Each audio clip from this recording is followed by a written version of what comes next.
All right, so they give us A2 and they don't give us A1. The formula is AN equals A1 plus D times N minus 1.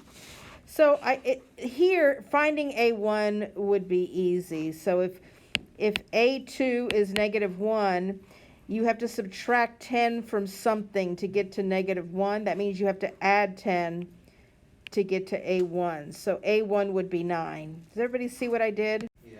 So I know that A1 is 9. I know that D is -10. And I know that N is 24 because I'm looking for A24.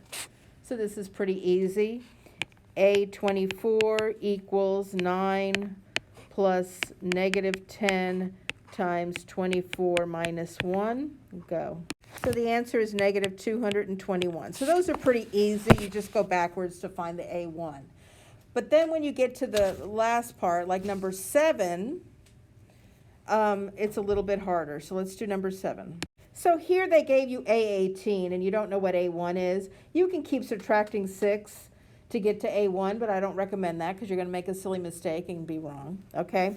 So what I like to do is I like to use this formula, AN equals A1 plus D to the N minus 1.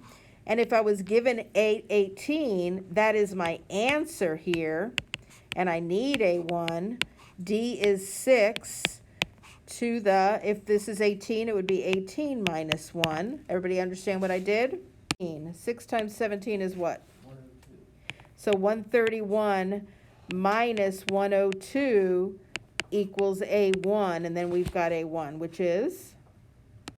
So now we know that A1 is 29, D is 6, and N, if we're finding A39, is 39.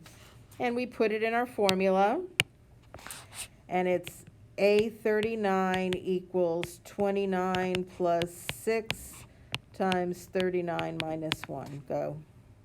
So the answer to A39 equals 257. So the last 6 problems take you an extra step to find A1. Everybody understand how to find A1? Yes, ma'am. It's not that bad.